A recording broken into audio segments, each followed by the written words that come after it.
Is this thing on? Yes. We're here. All right. Welcome, everyone, to another slam dunk episode of Fangirlz Assemble. Today, we're coming to you live on a Saturday. Woo!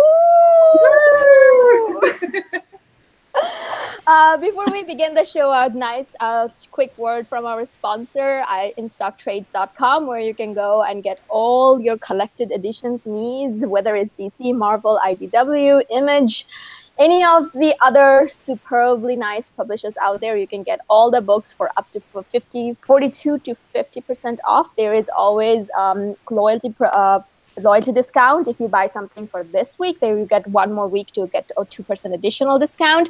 I think currently they're running a 3% discount on Marvel Comics. I think that's what it is, yeah. Yeah, so until throughout this weekend for Labor Day.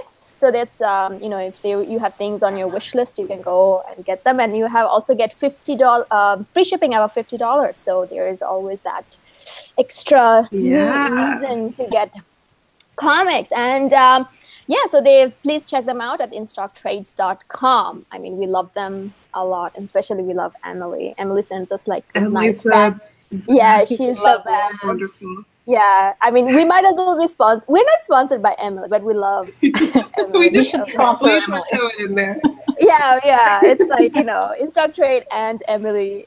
So today's episode is going to be a special one because we will be reviewing our pick of last month, Heathen by Natasha Alterici and Rachel Deering. So we're very excited about that. Yes, let's all three of us do this. Let's all move in it. Let's next 5 minutes. Before we even dig into how wonderful this book is, first, Maddie, spoiler. First, I would like you all to know that it feels so nice. Oh my gosh. I was just thinking. When you buy this book, rub it on your face. Rub it on your face. It's so soft. Hang on. Rub. Yeah. It's nice. It's beautiful. You can't do that with all of your books, okay? Yeah, but this one especially. But before we actually begin, I would like to give a special shout out to Tyler Trent, who is also joining us today, joined us over the chat. He's the one who introduced this book to me, and then I bought it, read it, then I went, we must all read this. And then we picked this for our August pick. And as soon as we read it, we were all instantly in love with it. So how about you start us off, Kristen? What did you think of the book? Wait, my gosh. Real quick, there's something funny in the chat. Jake asked, I just want to address it before we get into this because it made me laugh. Jake asked, who's Jess, who's Omar, and who's Gabe? So if we don't know who they are either. We would be. No, he meant like which one of us is who, but I like that we don't know who they are either. Quiz. Weird. We should make a personality quiz and figure this out. Personality quiz. Yeah, which Omnibus are you? Oh, the question actually are you a Maddie? Are you an Omar? Are you The question is which fangirls are there? Yeah. Oh, you know what? I like that. I like that a lot. I like because there's only one of me, baby. So you're not getting that anywhere else. Yeah. Okay. Yeah, but no, I don't know. Yeah, I'm sorry. I'm like, who are they? What are you talking about? We just took over this channel, so they're not coming back. Cry about it. We're Marvel now. We cry about it. We switched all your favorite hosts into ladies now. One of them is even a brown chick. Anyway, Kristen, what do you think about it then? Well, I want to also comment on the chat real quick. Someone commented on the smell. It smells weird. Hold on, does it? No. It smells fine. Guys, smell your coffee. It smells good. It smells fine. Here at Fangirlz Assemble, we will always check to make sure that your book feels good and smells good. We want to know how it feels. That's correct. That's correct. We just don't pick a book Inside randomly. Trades send you good smelling books. You heard it here, folks. Yeah. Yes, Emily personally takes each copy and spritz like, you know, wonderful smell of like, you know, lavender and love and all that and cookie. So yeah. Okay. Mine smells like a book, but that's nice. And Mary says her copy smells like a book. Yeah. It smells like a book, which is nice. I dig it. Okay, now that we settled on the feel and the smell of this book, what did you think of the story? What did I think of it? I loved it. I'll start with it's such a quick read, and maybe that's because it's so good, and you're just like, oh, there's 4 issues. It's so fast. If anyone hasn't read it, they like a good quick read. This will get you there. The art is gorgeous. Let's show some of that, huh? It's so pretty. It goes so well with, you know, how dark it is. Also, I love these wolves. If we're just going to get really specific, I love these wolves. They were so funny. So I enjoyed them a lot. This one's nice. So those who haven't read the story, what's the story? What did you think the story was? You're good at that. You do that. Okay, well here, I'll jump in. Yeah, jump in. Okay, so we have the main character, basically. Here's my too long didn't read summary of this, and then we'll talk about more details for everyone. Right. So Heathen, our main character, she's been cast out of her village, basically. Her father was supposed to kill her, but instead let her go, and just told everyone that she was dead. And this happened because she was caught kissing a girl. So they said, I know, scandalous. And so they said, this isn't acceptable. You know, you have to kill her. That's the rules. Sorry. Or either you kill her or she has to get married. Right. And she said, there's no way I'm getting married right now. That's not for me. I'm not doing that. And so the law's the law. But her father let her go. And she's a pretty strong, awesome warrior lady. So she decides to prove herself. And there's a legend about this goddess Brunhilde. And she's been cast out of, she's a Valkyrie who's been cast out. And she's been cursed to stay behind flames and live the rest of her life out being married to a mortal. And it's of her choosing, though. So not like a specific mortal. She said, okay, fine, do that, but let me choose. And so in order to free Brunhilde, you have to, a brave warrior has to make their way across the flames to her. And so our main character decides to prove herself that way. And prove that women can do all the other jobs the men Viking are doing in town, right? Right. And that's why, I can probably say it better. I'm a little tired, but that's Maddie's very quick description of the story. It's a lot more than that, obviously, and also it's an ongoing book. Perfect. But that's our quick and dirty. Now, right.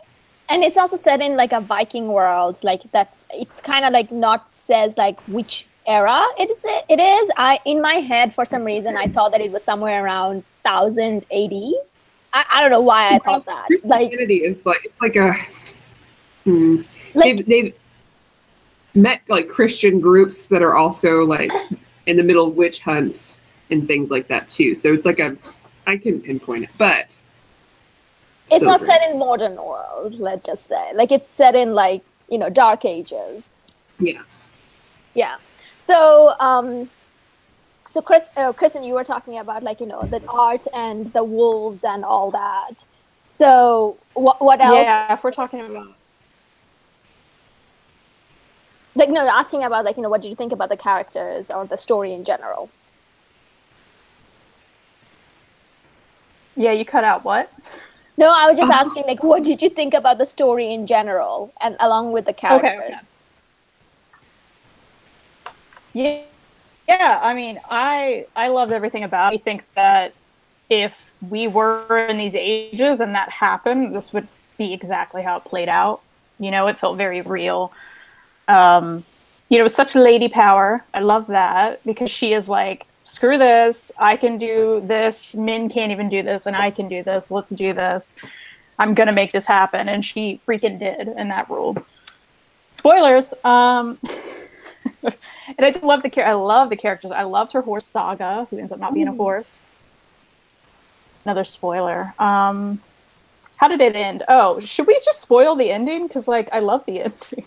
Well, it's not necessarily an ending because the volume 2 of, like, of issue 5 to 8 is coming out in November in trades as part Amazon, and I'm pretty sure it will be available in stock as well. So yeah, so the thing is, like, the midpoint, kind of, you can say that where did it end? And I think we can say that even if we're talking about this and we kind of tell you about what's going on, I guarantee that is not going to ruin your read of this at all. Right. It's such a compelling, beautiful story. If somebody had already is like, hey, this is exactly what happens, I would still read this and be thoroughly enthralled in everything. Just continue.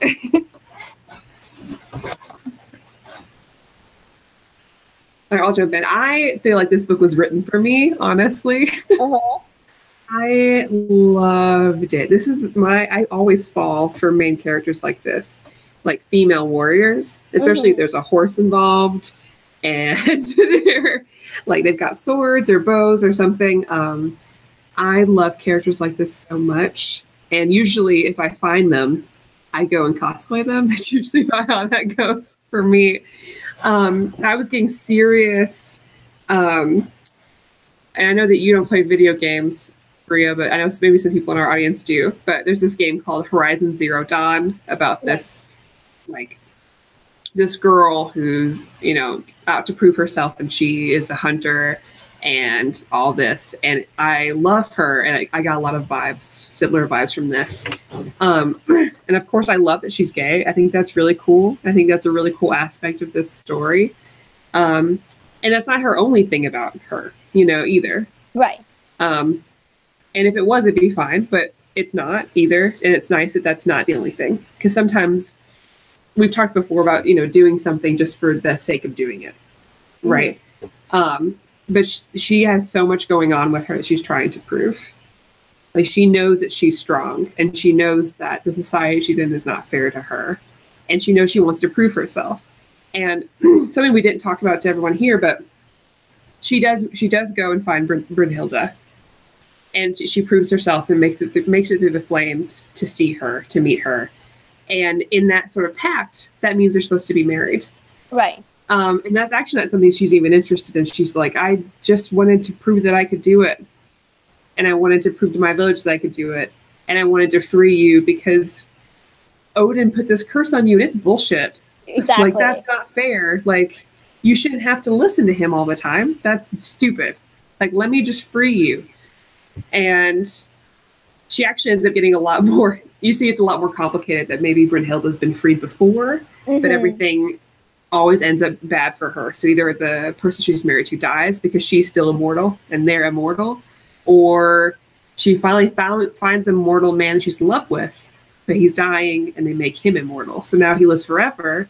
Therefore, it doesn't work for her. It doesn't work for the curse. She has to be married to someone who will eventually die. Yeah, the curse is that she has to be married to a mortal man. Will have to, like, a mortal person have to come and save her, and they have to be married. And if the person becomes immortal or dies, then the curse restarts again. So it's like an eternal curse that will never go away, which was very sneaky. Like, it's like, that's a binding curse. Like, I didn't think about it. Like, it's like, he thought it through, because my introduction to Odin is through the Thor movie. So I was the whole time I was actually imagining Anthony Hopkins. I think Anthony Hopkins being that character. and then I'm like, wow, because when he cast Thor out, he's like, oh, just get out of here or whatever. I'm like, this time he thought it through. He's like, you ain't coming back, lady. Sorry, just wanted to mention Kristen had to step out. Oh, she's back. Her router, her internet is giving some trouble today. Yeah, just so you guys know, the reason I look so awkward is because I couldn't hear half of what you were saying. It was skipping in time, and I was like, what am I? Hold on. So I got it to work. Okay, so okay. Can you hear us properly now? Yes, it's so much better. Okay. You were like, what do you think? And I'm like, oh no, I don't know what I think. Okay. All right. So continuing on, I really felt like this book did a great job of setting the scene and the world building immediately. And not just with the story and the consistency in character design and outfits and everything, but the colors in this, I really feel like, even though it's only a few different colors, really have like exhibit a very strong emotion and mood throughout. Yeah. And I love when artists are able to do that. I feel like some people can't do that without a lot of color, a lot of use of color. But honestly, I mean, I feel like this had a very consistent color palette throughout, and it really helped put that world together for me. And I mean, it's just striking. Color is also done by Natasha herself. I think like the entire art and writing is done by her. Like everything about this book is like, through by her. Yeah. So in that case, like, for that reason only, like, I was thinking like, one person to be doing this together, like it's just amazing and freaking awesome. But I was just didn't realize, I didn't realize that the series covers were done by Tess Fowler. She's we see her every once in a while locally at Lexington Toy and Comic Con. Or Comic and Toy Con. Yeah, so hopefully if she comes back, I'd love to bring this up to her too. Yeah, these covers rule. Yeah, the covers, the most, most cases are like really amazing. Like this is just trying to find one. It's not like this is one of them. It's like, it's like it's very popping, and you can see that it's very, that one too. So so one of the reasons like I really liked this, because I'm always kind of up for a book that is like, you don't see traditionally ladies to be in that kind of character. So I mean, I never heard of a lady Viking character, right? Not only she's lady Viking, but she's also lesbian. Like, to me, that just ticked off all boxes. But then at the same time, you were talking about the world building and all that. But for me, what really touched me is that her relationship with her father, because her father was not like, because she got caught for kissing a girl, and then he was given the choice that he was told that either you marry her off or you kill her, and then everything that happens with it. And then the dad was always kind of training her to be a warrior. He never bound her to a societal role of a lady and stuff. To me, it's very special. It felt very special because that's the kind of, like, my father is like that, so I am from Bangladesh, and traditionally I'm not saying that, things have changed now, but you don't traditionally hear that father, having a worry about their daughter's career or giving them good education and things like that. My dad, on the other hand, have always been about going to school, getting education, getting a good job, and, career and everything. Yeah, sometimes he'd tease me about like, oh, where's my grandchildren at? Things like that. But that's like every father, every parent thing. But, he was always very supportive of me becoming an engineer and things like that. So looking like, this father-daughter relationship, which you don't see as much, especially like, setting in a constraint, like, that old-timey when the father is supposed to be all about marrying off the daughter, but this is different. So to me, that kind of really stuck with me and kind of got me like, made this even better than otherwise it would have been. Like if it was like, oh, the father tried to kill her, marry her off, but she ran away, I think it would still be a good story, but that little bit would have been like, it wouldn't have gotten it to be that the woomph that it has now. That would have been the obvious thing to do. Be like, oh yeah, banish her to death because this is not okay. But he had compassion still. Right, and that's something that's like so awesome about this series, that everything that you would think is going in one direction, like, or what the cliche would have been, it completely subverts that and goes in the complete different direction. Yeah, which is nice. It's refreshing. And we talked a little bit before the show, but I thought our main character, Adis, we'll say Adis. I don't want to ruin it, and we don't know how it's going to go completely yet because it's only the first volume, but I expect this to be the stereotypical, like, knight saves damsel, who's not really a damsel, right? And then they fall in love immediately, blah, blah, blah. But that's not what happens. Right. And so I was like, oh, okay. I mean, that's okay, and I'm interested to see how this goes. But like, because my immediate, it's like, okay, well, obviously there has to be like a romance immediately. That's my like inclination. But that may not be the whole purpose of her journey right away. And I'm like, that's fine. That's cool. And that's although also I preferred Hilda and Adis, I'll say it. I want them to be together. Heck yeah. But that's okay if they don't. They deserve to be with the people they belong with. Yeah. Right, but the thing is, like, also that she wasn't actually in a relationship with her girlfriend. Like, it wasn't like, the girl she kisses is not her girlfriend. It was very much about, this is about just exploring her sexuality, and she was actually telling the other girl it's okay. Like, it wasn't like, oh, I'm in love, let's kiss, and then we got caught. Yeah. But no, it was like, oh, they were just kind of experimenting, and she's very, very confident in her own sexuality, but the other girl wasn't, and that's what it was about. And just solidify what they both knew, but also made it was also really sad. And I think it showed a moment that a lot of LGBT people go through, and less so today, but definitely before, where they have that moment with somebody of the same gender, and it's a beautiful thing. But then they also, in the back of their mind, they're like, I'm not going to find happiness now because what I like is not the norm.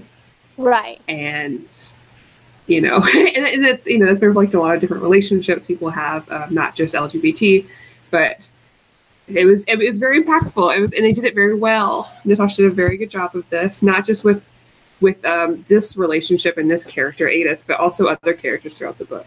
Right. And there's a lot of couples that want to be together but can't, and how they deal with that, and that's really nice to see. And I hope it works out for all of them.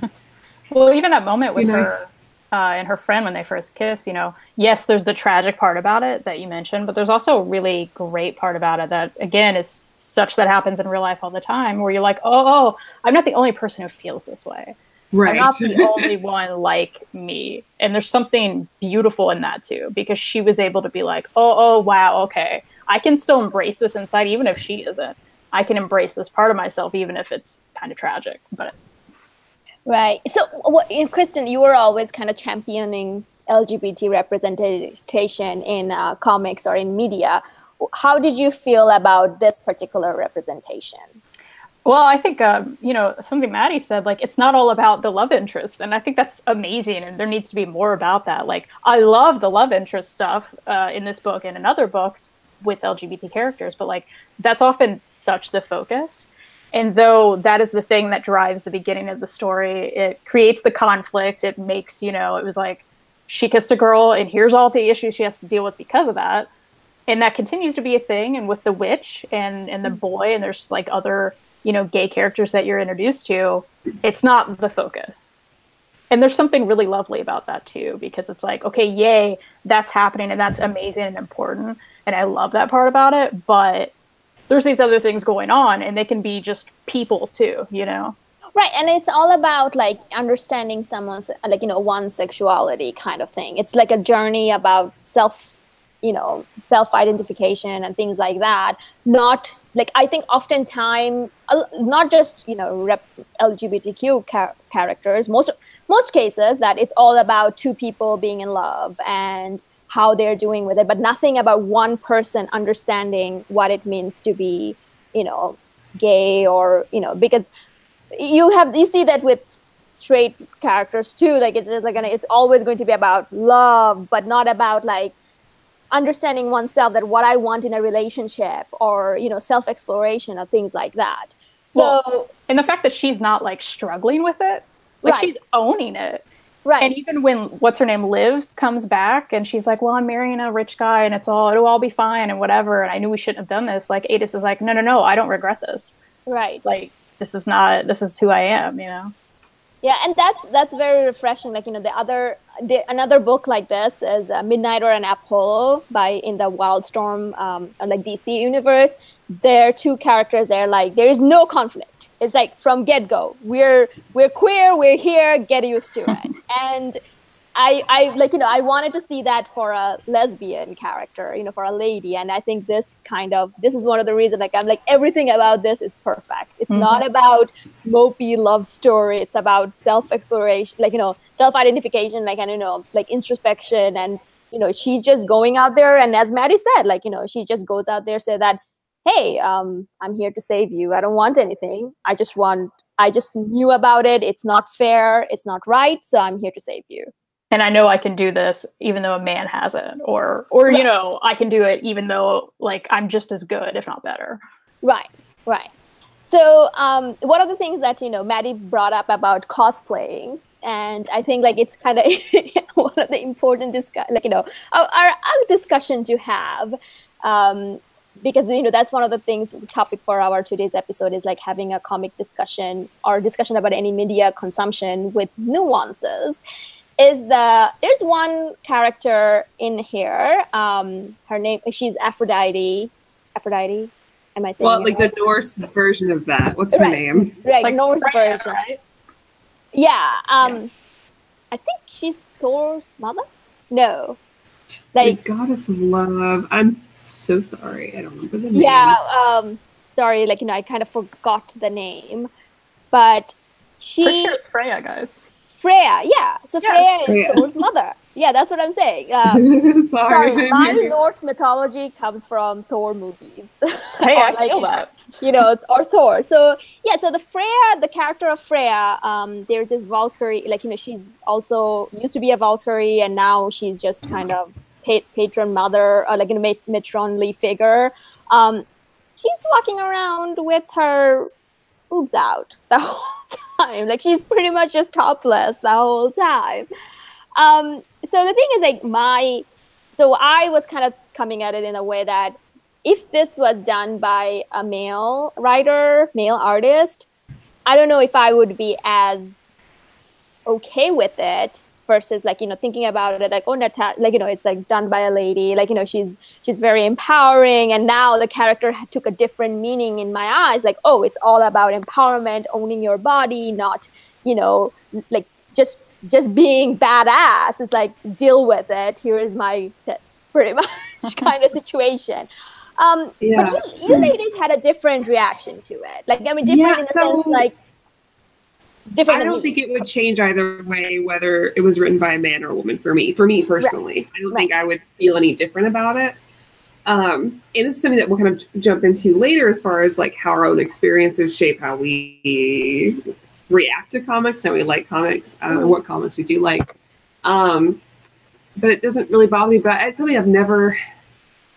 This was done incredibly tastefully, and I feel like a lot of comics that I read about goddesses or anything that are like that, it doesn't bother me at all. But it also, for me, I see a lot of characters like this that just are very, like, sensual and nude. Right.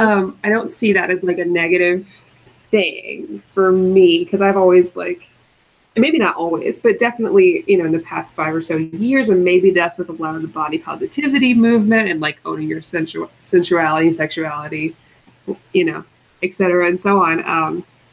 That doesn't really bother me, because I'm always thinking of somebody be like, oh, that's awesome that you can own that. Right. That's really cool.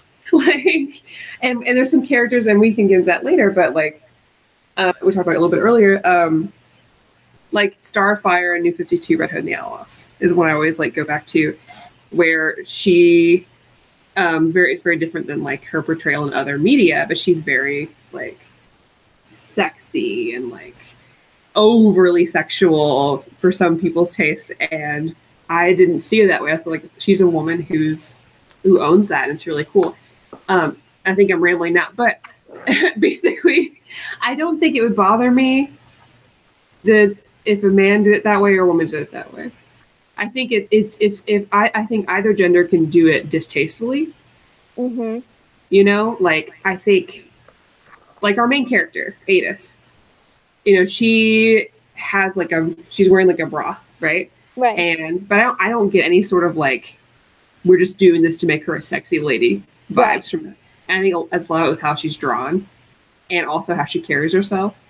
And if she did, maybe I wouldn't mind either. I don't know. But didn't bother me. Also, Freya was super cool. I liked her. Yeah. There's no doubt about that. Like, she was super cool. But, I was just kind of more going at it in the sense, like, would I have I can understand. Yeah, different reaction? Because if it was done by a man or, but the thing is, it's kind of like a good point that you bring up that, she's like, it's just a different character and that's okay to be this way, So whether whoever creates it, as long as it's done tastefully, which is the case, it's okay. Kristen, what's your thought on this? Yeah, I had the same feeling with the god thing, because I'm just like, at this point, we see so many depictions of gods and goddesses, and they're like half naked or mostly naked, and I'm like, oh, okay. So I don't know that like the writer would have changed that for me either, or the artist. I actually just grabbed this. I was trying to find that shot I think we all talked about, where it's just Rogue's close-up butt, but they're actually focusing on someone else. And that's the kind of BS I have problems with. Because it's clearly done to just be like, look at this butt, guys. Even though it has nothing to do with butt, right?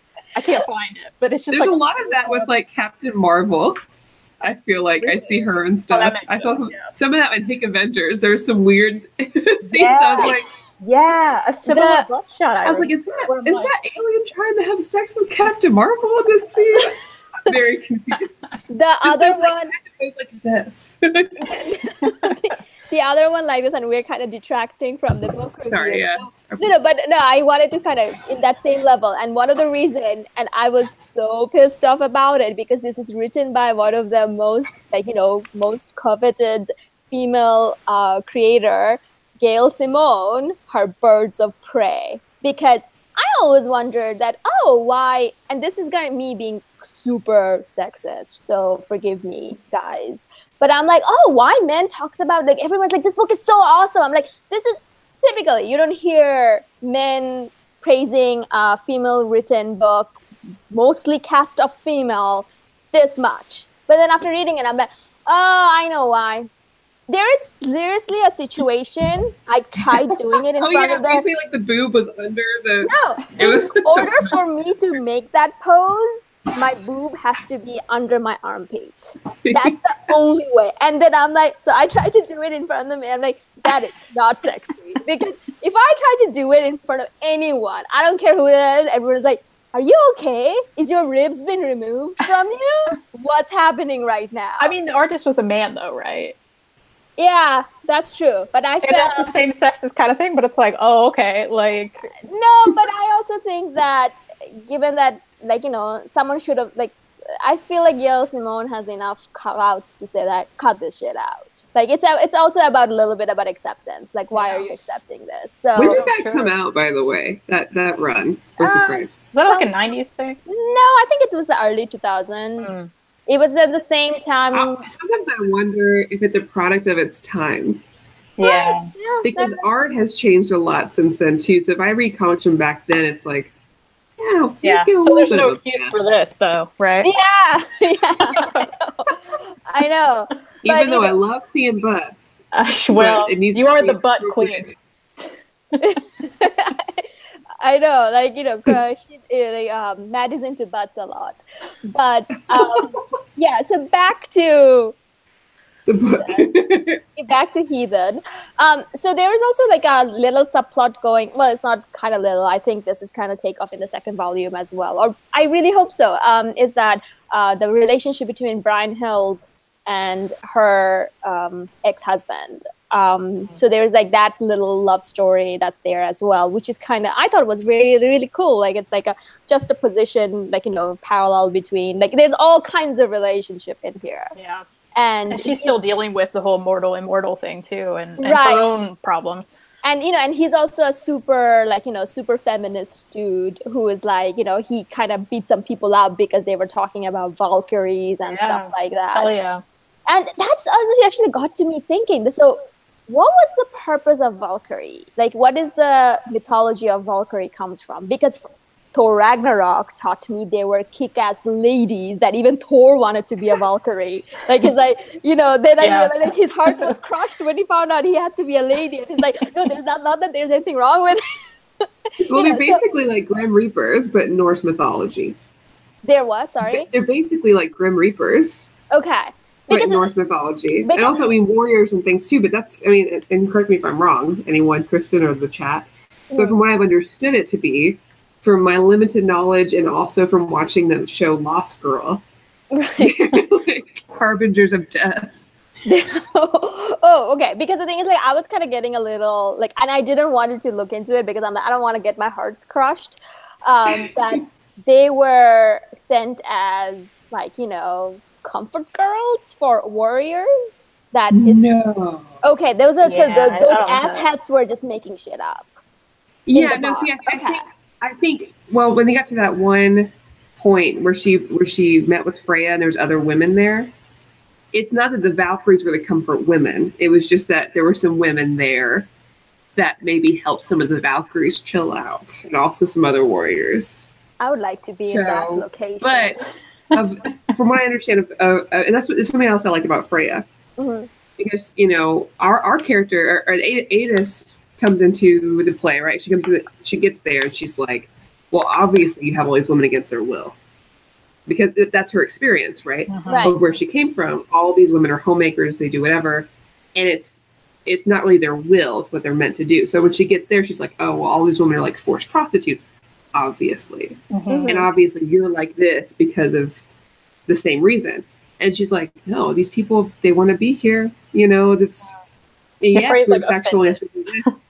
Yeah, but like that's not why. We're helping each other, and any of them can leave whenever they want. Even this guy who's following me around, who's silent for me, and he just wants to marry me. Shannon. He can go. I'm not forcing him. You know, like this is fine. And I'm like, I like that everyone is. I like that this book constantly has situations where people have to reassess their assumptions of people.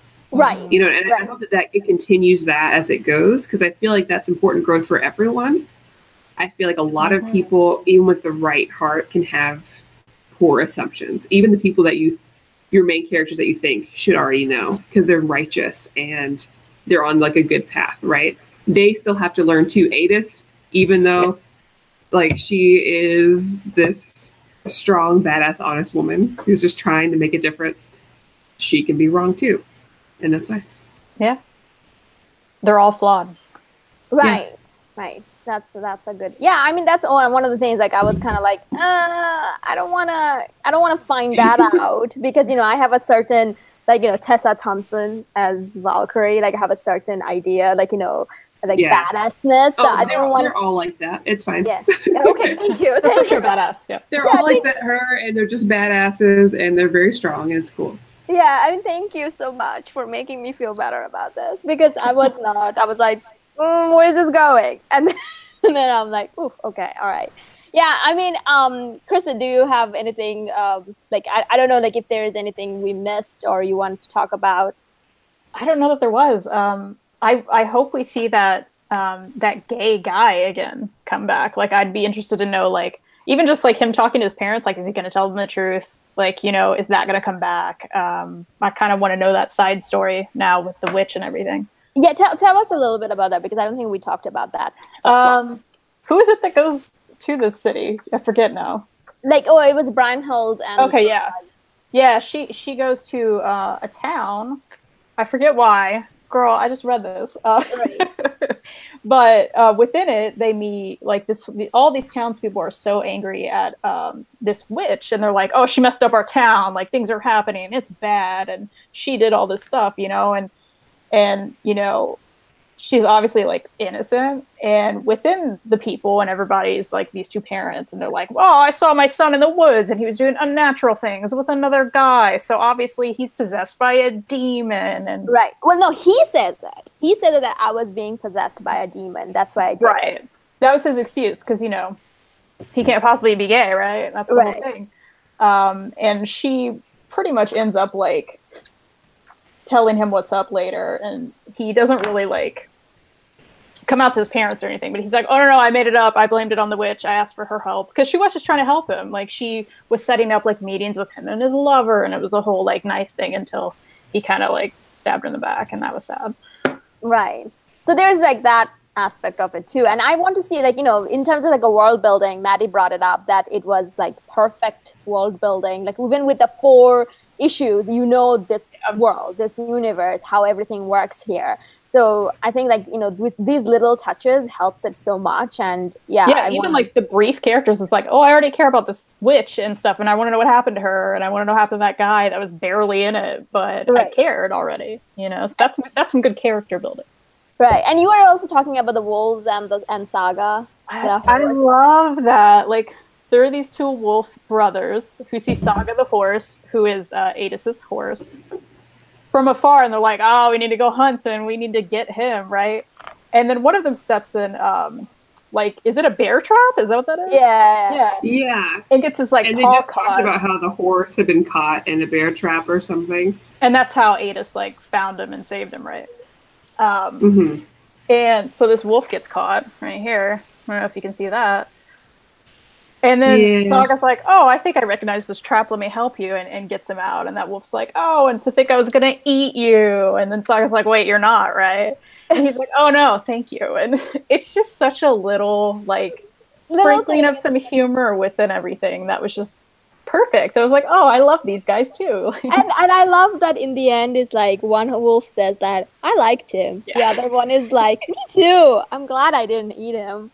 Like, that's so cute. Out loud. It was so cute, yeah. It was like, perfect. So I want to see at least 1 issue with these 2 wolves. With like, just the wolves, yeah. Yeah, like, I mean, I have chatted with Natasha, and, she said that, oh, you guys can send me the video once you're done. So Natasha, if you're watching it, please, can we have 1 issue with just these 2? Like, it's a little mini-series spin-off real quick. Yeah, it's been real quick, just with these 2 wolves and, and Saga. They're going on a little side mission. Yeah, like a little adventure. Right. So this ends with, very interesting setup, kind of like a cliffhanger that sets up the next issue, like next arc. And it's with Idis actually squishing the eye of Woden. That's such a good visual. I know, like it just goes with like, I'm coming for you. I'm gonna spoil it, guys. Here you go. Yeah, it's so good. Oh my god! And I mean, how excited are you? Oh my gosh, I need to know right now. I'm tempted to go find the singles because like there's at least 2 singles after this, right? I think there's 2 already out, 5 and 6.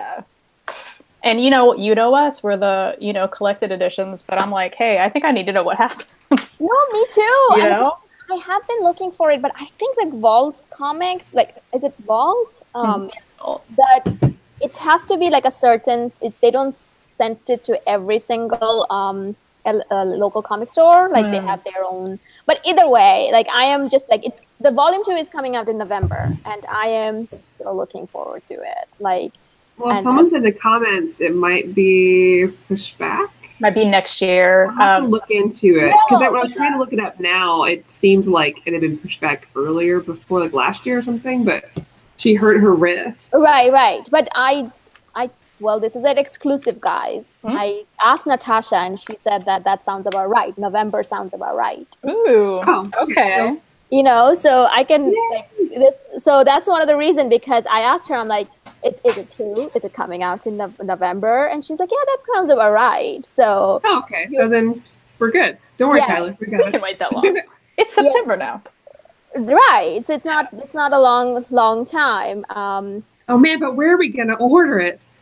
Oh my God. InStockTrades.com? You're kidding. What a great way to order it. Oh my gosh.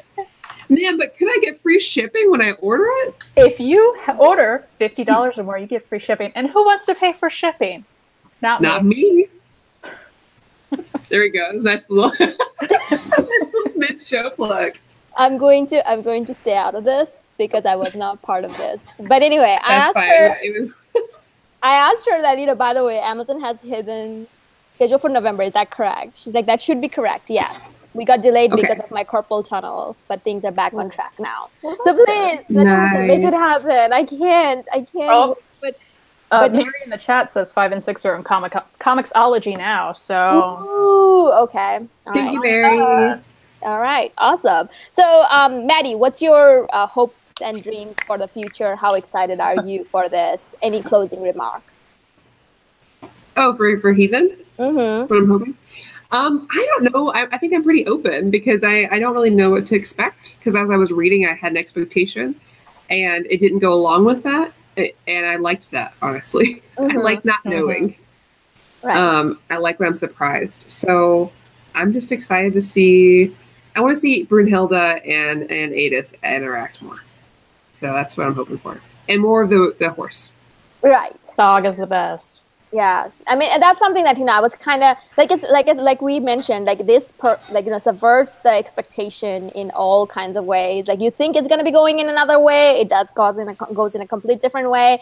I was actually thinking that Adis and Brunhilde will get together and they will take down Odin together, but I want to see, and I'm pretty sure we're going to get it, face off with Odin and Idis. Like I really want to really want to see that.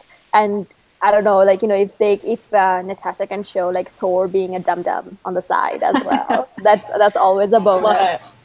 But I don't know, I feel like this is something that happened before. This is when or what's her name, what's Hela? Well, no, that's a different Norse mythology. That's just kind of but yeah, so I mean, we all loved it. We highly recommend it, and it's available where, ladies, where people can go and buy it? InStockTrades.com. What is this? I don't know. It's a heart. Yeah. So people can go get it in InStockTrades.com and remember, rub it on your face. Yes, as soon as you get it, take a little sniff. Smell it. You're going to get the whole new book smell out of it. Then rub it on your face, in your, both sides. Then get to reading. And once you're done, let us know how you like it. Right. You're always welcome to comment back on this video or message us on Instagram and let us know. Instagram at Fangirlz Assemble with a Z. Right. We don't talk about it. We sure don't. No. We super do post there though, so right. That content if you like that. Yeah, we do kind of do a lot of posts over there and talk about things. And if you want to see my mad photo skills, that's the place to go. Skills with a Z. But yeah. So yes, please get this, read this. I mean, we're really stoked about volume 2. Please let it be November, because I don't think I can wait much longer. Oh my gosh, right? But it also, like I've talked about before, I like the floppy trades. Yes. It opens very nicely. Look at this. Real good. So it smells great, feels awesome. The story is amazing, and it's nice and floppy. What more? Right. All right. So that's our fun-filled review about Heathen. So Kristen, do you want to announce our next pick, the next book that we are going to review and will be on sale starting this Tuesday at InStockTrades.com? It will be the deal of the week. It is going to be Gem and the Holograms, the Outrageous Edition, which is the first hardcover. I don't know how many issues it collects. Do you guys remember? 10. So it's a nice, chunky, oversized. It's going to be great. 50% off. Right. So typically this book goes for 30% off in stock trades because it's published by IDW. But this time it's going to be for about, it's going to be 50% off starting this Tuesday and running up to the following Tuesday. So there's like a lot of things coming out this week. So if you want to add this up to bring your price up to $50 to get free shipping, this is the book to do this with. And also this is also the week that Monsters Volume 3 comes out. Recently, Marjorie Liu, she won Eisner Award for this, and it's a fantastic book. And the Volume 3 of that comes out as well. So between this, Monstrous, and another, you can find something else, and you can make it up to $50. I mean, if you like Buffy, what I'm personally going to add to my order with Gem and the Holograms will be the Giles miniseries that is coming out on Tuesday. Ooh, so that's a good pick if you like Buffy. Mm-hmm. I just ordered the library edition for season 10, volume 1. That big book. It's a good one too. So it's right I will here. definitely take the Giles miniseries. We got this too. Right. So, by the way, like those who don't know, Jame and the Hologram is written by Kelly Thompson, who is also the writer of Rogue and the Gambit, Mr. and Mrs. X, Hawkeye, Kate Bishop. She's amazing. And she's going to be writing Uncanny X-Men, right? Right. She's going to be writing Uncanny X-Men. She's super funny. Like every one of her books we have read, despite the whole, ass shot situation. Just one or two. One or two. It's like she writes seriously witty dialogue, snappy witty dialogue, and I'm expecting all of that from the Gem and the Hologram series as well. So yeah, so that will be kind of our pick of the week for September, and the sale will start August. They will start this Tuesday at 3 p.m. CST. So get it with all your other goodness. Oh no, sorry, 2 p.m. CST, 3 p.m. EST. So this will be a fun one. Now that we have done our review with Heathen and others, and made our announcement, I think that it will be a good time to have a little discussion about something that I wanted to discuss, and we're trying to kind of figure out how to combine this, kind of put it in a way so that it's kind of easy to understand, kind of present. It's about comic discussion with nuances, because I feel that it doesn't happen a lot. There's always we're always kind of having discussion with one or the other. Like it's always like either I love it or I hate it, but there's never like, oh, I love it. The same concept I love here, but I don't love it somewhere else because of X, Y, and Z reason. And most of the time that happens, at least for me, because of life experiences or things that I've already done, I've read, or even the current mood sometimes kind of ticks me off and then made me not like something that I would have loved otherwise. So an example of this is Joyride. I'm forgetting Kristen is giving me a dirty look there. Jess loved this book, and Kristen also loves this book, and it was recommended to me. And it has everything that I would love. It has kick-ass ladies. It has, LGBT relationship, fun, people just space, rebel, and everything that I would love. I dislike is being nice to it. I really hated it. It's not, well, hate is too strong, dislike is too easy. It just wasn't for me. And the reason I say that, because I just felt everything that they were doing was not earned, or it wasn't, I felt like, okay, you're just telling me that because you need to finish the story, or there's two characters who fall in love. I have no idea why they are in love. I didn't know. I'm like, why? Should I tell you right now that I knew from the beginning they were in love? The thing is, though, that I could say that too because I have consumed so much media. If you know what I mean? Yeah. It's like, oh, of course these two will be in love. Either these two or these two. Both of it. And both of the combination, one of them is with a girl and a boy, and the other one with the two ladies. Both would have sucked for me. I wouldn't care. One would have been like, oh, that's just a cliche you settle me with. The other one is like, why? Because the character is like, oh my God, you changed my life. I'm like, why? The other character was just, she was a little bit stuck up. The other one is all, so much love, so much freedom and stuff. I hated in straight characters relationship. I hate that. And so I hated it in a lesbian characters as well. But anyway, can I ask if all your hatred, if this would have been 3 issues longer and they could have fleshed out stuff more, would that change your opinions? Because I think it was canceled. So I think they really only had a set. I mean, I could be wrong on that, but. Right. Yeah, but I don't want this to become a Joyride review. But the thing is, what I was trying to say, okay, that's but the thing is, in the same, you were right that probably would have changed this. So this is kind of a discussion I wanted to have, what, why, has this happened to you too? That there are certain concepts or things that just puts you off, takes you away from your your like, you know, your enjoyment of something because, but the same thing you loved somewhere else.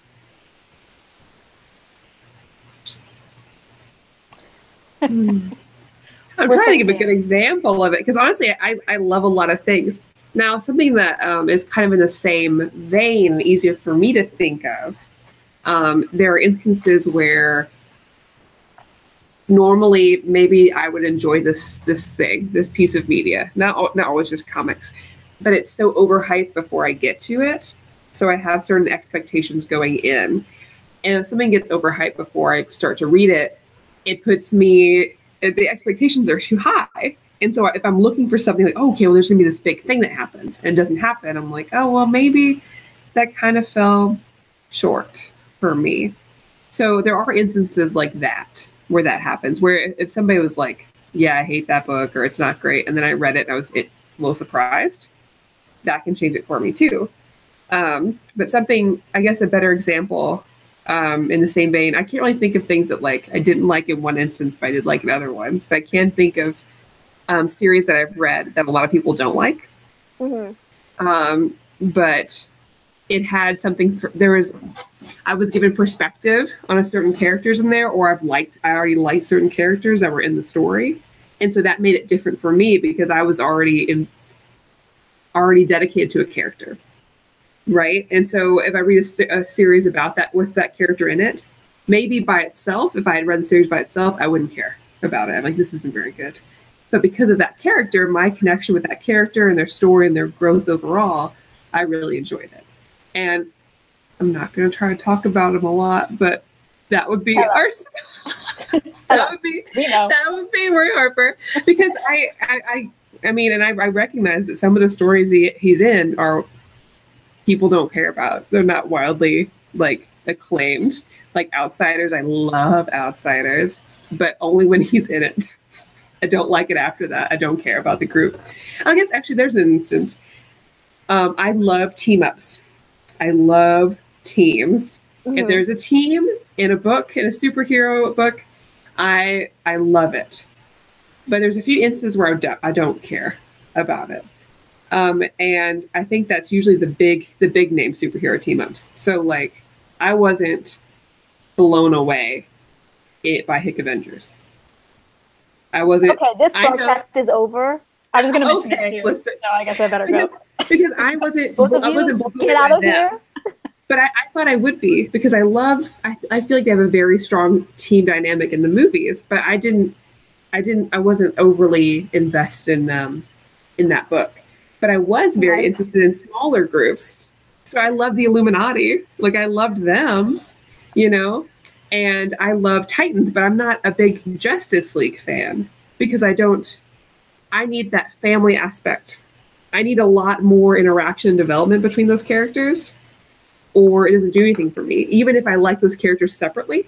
Mm-hmm. Like, I love Batman. I love Superman. I love Wonder Woman. I love Aquaman. I love Green Arrow. I love all of them.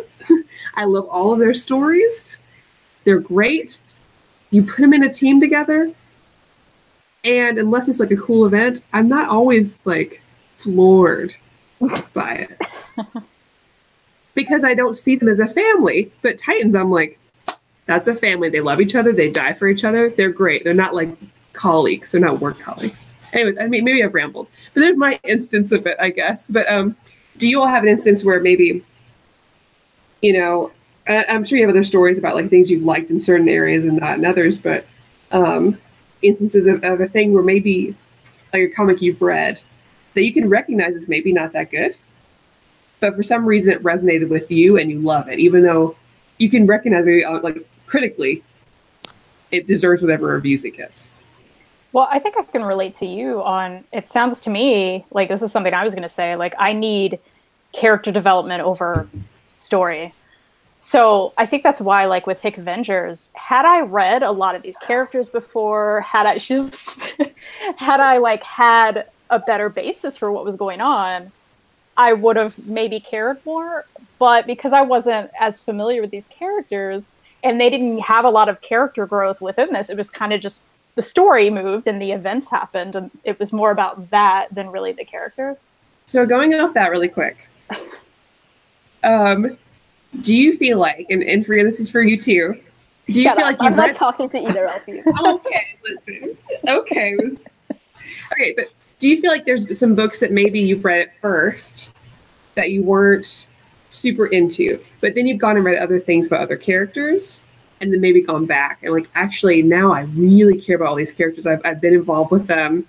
Like, now it makes something different. Because I do feel like if I read more like books on the Avengers characters by themselves, and I go back and read Avengers, it's going to be a different story for me.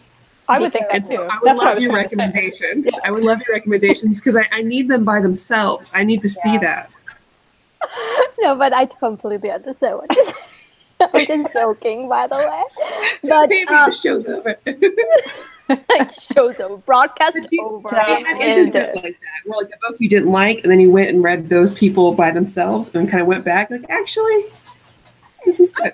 I don't think like for me it happened more in terms of it happened other way. Like, for example, that's why I brought this up. Like, Nation Under Our Feet by Black Panther. It's still in sealed, but because I read it digitally first, then I got the oversized hardcover. Are you just now? Are you not going to open that? I'm going to open it at some point. But it's just like I really love like, I love this book so much. I don't want to open it. Well, here's the thing. I love this book so much now after reading Hick Avengers, because I read it before Hickman Avenger, and I wasn't sure what on earth was happening, because this is a direct sequel to Hickman Avengers, and everything that happened is a follow-up to whatever, like, T'Challa is the way he is because of all the experiences that he had in Hickman Avengers and Secret Wars. So because I read Priest Black Panther first, which is kind of hilarious because it's a point of view from Agent Ross. Agent Ross, yes, from the Martin Freeman's character. Okay. And that is actually created by Christopher Priest, and so it's a point of view of him who is like, whatever. And then so T'Challa is hilarious in it, and so badass and hilarious, and everything is so different. So then I picked this up, and he's super serious, and I'm like, oh, I don't know what's going on. Then I went and read Hickman Avengers. Now I love this so much, I don't want to open this book. Question, is Namor in it? Because that... I just want more Black Panther and Namor hanging out. That's all I want. That's the best thing to make Avengers. Well, not the best thing. One of the top 5. Black Panther and Namor being best buds. Right, but I don't know whether he makes an appearance in it, but he's talked about. Because everything that happens, in Hickman Avengers that Namor brings to Wakanda and everything.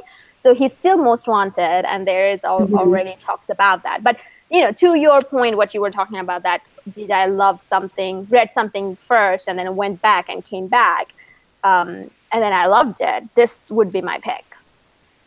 Like, off the top of my head. There was probably other things. But there's a lot of things I hate. I hate more than I love. That's also another thing. Like, and especially like we were talking about being hyped. There's a lot of things that I get hyped about, and I think everyone does. Like, hyped about, and I'll go get it. Then I'm like, what are you people talking about? And what do you smoke then? Yeah, what were you smoking then? Honestly, the thing is, though, I see why others love it. I just realized that it's not for me. Like, it's not for me. And, that's not to, I kind of try to say like, oh yeah, maybe I'm being dumb. No, I'm not being dumb. No, I'm kidding. Like, it's just not for me personally. We're not all going to love it. Yeah, exactly. Like, it's fine. And the thing is, I know some. Sorry. Go for it. Sorry. No, I was just thinking. Like, I think that's fine, and I also feel like, people's tastes can also depend on where they start with a character. Like, I love Barbara Gordon Batgirl because I only read from New 52 and then Rebirth, so I don't have any Oracle experience. Right. So my interpretation of that character, I love her. I think she's great. A lot of people are like, well, she's dumb now and ditzy, and she was Oracle, and it was great. I'm like, but I don't know anything. I mean, I know it happened, but I don't have that going in. So I probably will like Oracle, and I'll like this Batgirl because I don't have that to go on. Right. But I can see why the people will be like, this is not for me. This is not my Batgirl. Like, yeah, and the thing is, like, that from everything that I've heard, I haven't read that yet. I feel like that was Stephanie Brown. because Stephanie Brown Batgirl was ditzy. You know, she is ditzy like that. So that's why I think people got like very upset about that. You got us used to this Batgirl, and now you are bringing back Oracle to be Batgirl. But anyway, so I have a whole rant ready for that. You know, this is one of the reasons I do not care for, like, you know, I have a lot of things about DC that I don't care for, and I have a lot to say about that. That's for another time. But Kristen, what's your experience like this? Well, you know, Maddie made me think of, like, you know, her character she loves kind of no matter what. I mean, you know, you can recognize a bad story, right? But that reminds me of, like, I grew up loving Rogue from the X-Men, like, as, you know, a child on, pretty much. Right. So I can read anything with Rogue in it and probably enjoy it. I haven't read it all. Like, you know, I could pick this up, and we all like this, but, like, had we had no knowledge of these two characters, would we have given a crap? Like, probably not. Like, well, I do think that if we didn't like Rogue and Gambit, it'd be like, we whatever. wouldn't like that book. I think it wouldn't be that. I think I you wouldn't could look at it recommend and this be to like, someone on the street. Yeah. But the thing is, like, to that point, I don't have much much knowledge of Rogue or Gambit other than what's in the movies. I still loved it because I love, and here's why, because I love two good-looking people. That's right. I don't like ugly people being in love. Get that shit out of my face. That's why Plastic Man and Sue Dip, get them out of here. I don't care for identity crisis. Not, and you know, people get surprised when I say that. I'm like, oh yeah, the rape thing happened, but you know, I just didn't care for it because get out of here. I am shallow like that. Okay, that's fine. No, but in Rogue and Gambit, two superbly good-looking people, you know, finding love for each other. Because the whole time I'm thinking, why you guys are clothed and not. Oh man. That's all I was thinking about the whole time. That's not what I was thinking. I was thinking, oh, Rogue, my girl, I want you to be happy no matter what. Like, that was my thinking of it. Just I love you and things. It's like all my fan fiction is coming true. Exactly. So I'm like, my fan fiction about two good-looking people getting together, I'm like, every time he said Mon Chéri, I'm like, tell me more. Like, you know. Oh, Gambit. I love him ever since X-Men Evolution, which if all you people watching here, if you haven't watched X-Men Evolution, that is some good X-Men shit. I don't know if it'll hold up for anyone that wasn't watching when they were kids. I watched it. It's still good. Okay, it's still a good portrayal of all the characters. It's better than some of the other portrayals that we've gotten that aren't comics. No, but that's where Rogue wasn't good. No, but that's what I'm saying. Like, I'm not like, you know, I don't have much, but I still liked it, like, because of the fanfic quality to it. Sure. But, so good-looking people getting it together. But I still think your fan fiction is rated like NC-17, and mine is over here rated like, I don't know what is it, TV-14 or something? About. I don't know what you're like. I just think they should hold hands and love each other forever. Listen, Kristen, Maddie, you need to set some ground rules. First, you insult Hickman Avengers. Then you come back and then say, I apparently write NC-17 fanfiction. No, that's what you I don't know where these things are coming from. Listen, I will come out here and admit right now that I read all the mature X-Men Evolution fanfiction if it involved Rogue. Rogue plus anyone. I didn't even care. I was like, Rogue Pietro, love it. Rogue Scott, love it. Rogue Wolverine, great. Okay, Rogue Gambit, I draw the line at Rogue Scott. You can't do that. I like Scott with X-Men Evolution. I will say that he's probably one of the biggest dicks ever in Marvel Comics. Now that I've started to read it, because like, man, you really suck. Well, he's in Evolution. He was like, I'm the boss. That's me. Like, that's his thing, right? That is his thing. But how is Rogue and Professor X fanfiction reads? I did read that. That crosses the line. I love older men in comics and video games. All my friends make fun of me. I love old men. But I can't do that. No, because you just said I would do any combination of Rogue, so it had. Well, I should have realized. I didn't even think that was an option, and now I'm upset. Everything is an option in fan fiction. That's true. Listen, I have read Hagrid and Hermione fan fiction. That scarred me for rest of. Why would you do that? One day What? Not on the video here, but we'll sit down and we'll talk about Harry Potter ships, because I will not talk about it on here unless it'll be a donation one. You can donate money to hear about my Harry Potter ships. We don't have a Patreon. We'll get a Patreon. But anyway, welcome to Fan Fiction and Fangirls. Oh yeah, so if you're new to our show, know that we talk about comics, and we do have an overall topic in mind, but also we get off topic a lot, and that's just how it is. And you're gonna have to deal with it, and that's what having friends is for. That's what happens. That's what happens. So I'm proud that it has been. How long it has been? Oh, you know what you haven't mentioned in this podcast, or the podcast, this show so far. Say it. Do it. We're all waiting for it. People are wearing their shirts with it on it. Fariha really like Captain America books. Oh my god! So, I went to see Captain America and the Winter Soldier in IMAX 3D. And then I was telling the girls before the show began, I was so depressed because I got to see Chris Evans with all his glory, every one of his pores with perfection in IMAX screen. Then I got so depressed, thinking, I'll never have him. I'll never have him in my life other than his movies. And it depressed me.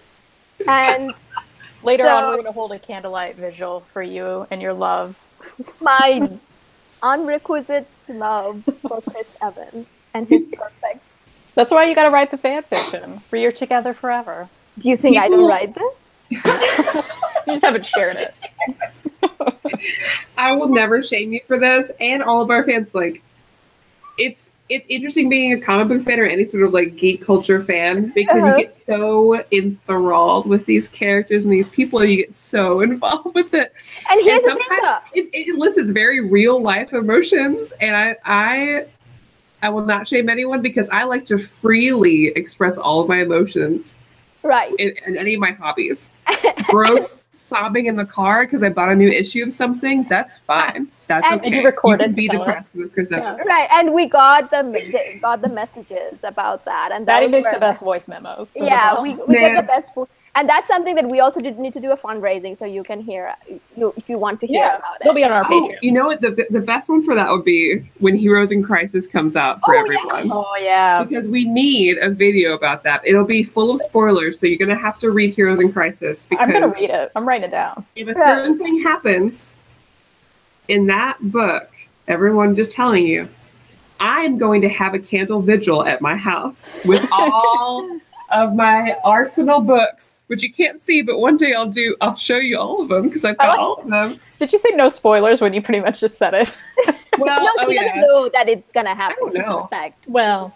I'm hoping it's Kyle Rayner. Sorry. But if it happens, I'm gonna cry on camera for all of you. Yes. No, but so I was telling Maddie and Kristen about my depressive episode, and I'm like, I'm so depressed right now. I don't know what's going to happen. I mean, it's just so depressing to know that I'm never going to have him. I'm never going to be like, it's like unrequited love. Like, I understand that concept. And then Maddie's like, sometimes it's okay to be depressed about bullshit. Because it is. That's what we have to come to terms with. And that's what friendship is, okay? It is supporting your friends when they are depressed over how they can't be with Captain America. That's what friends are for, okay? I support you. I love you. If you want to be depressed about this, if you want to call me crying about this, that's fine. I'm here for you, girl. I got your back. She's a best friend. Thank you so much. Best friend. Like, I'm here, but yeah, but I was so sincere. I'm like, I don't know. It's really depressed me because there's some other things going on at work, and I don't know. And she's like, it's okay to be depressed about bullshit. But honestly, okay, so welcome to Fangirlz Assemble, where we just talk to each other for like 2 hours. But so this week we've all had a really tough week at like work and our lives. We've all had a lot going on. Right. And I've worked like 6 days in a row, and I'm brain dead. But my one thing, as I picked up this comic this week, Red Hood the Owl's annual #2, and I opened it. I was reading in the car on the way home. I wasn't driving, guys. It's fine. And immediately just started sobbing. And nothing sad happened, but I was just so touched and happy to read it. I'm just so tired. I'm just sobbing uncontrollably, just red eyes, just puffy, just oh my god. And then Killer Croc said this. I just can't believe it. And you know what? That's okay, guys. So if you cry about your comics, that's fine. Message us on Instagram and tell us the time that you cried about comics. Yeah, please. That's a good one. No, actually, yeah.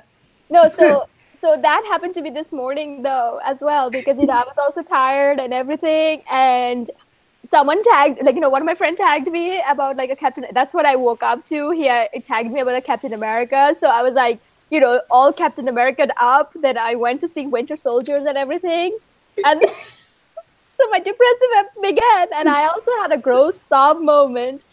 I was actually driving back, and I was doing this because just as I got out of the theater, I went to Tumblr because I don't know why. I just went to Tumblr. That's dangerous. I know.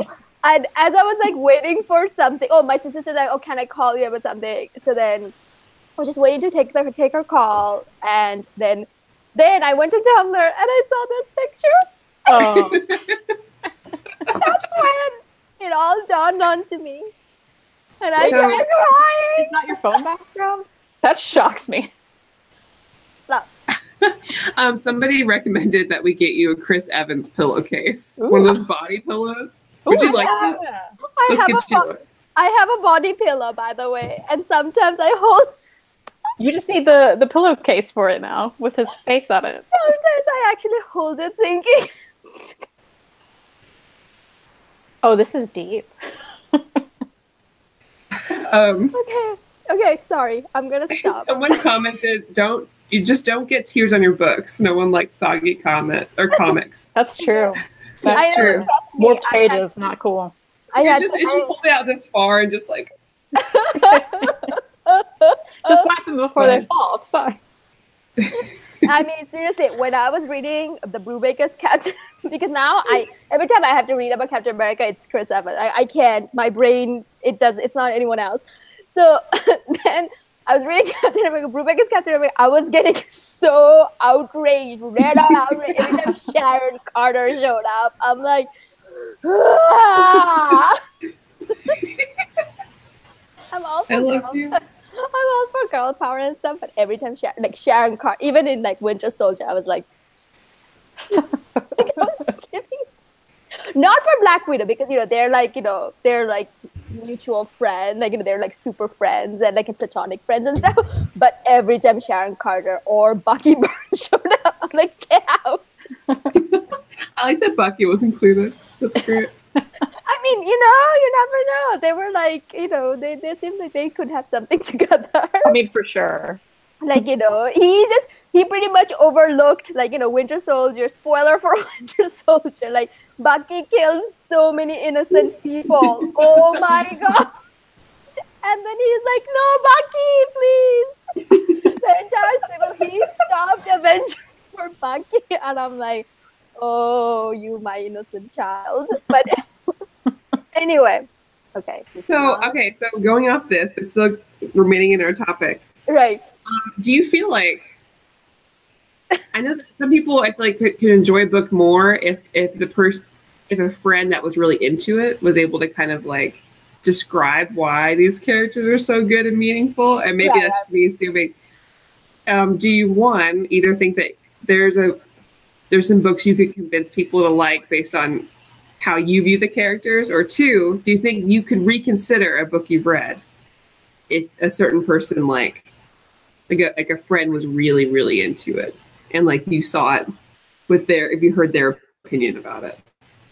Kristen, what do you think? That's I know it's kind of a complicated question. I think so. Yeah. I feel like this is partially directed toward me and you don't even realize it, because I don't like Superman at all. But I know, Maddie, you love Superman, so I will consider reading the Superman book just because you're like, hey, maybe you'll change your mind on this. And I trust that, and I trust because you. I never wanted to read it. I never did. That's and look at me now. I feel that.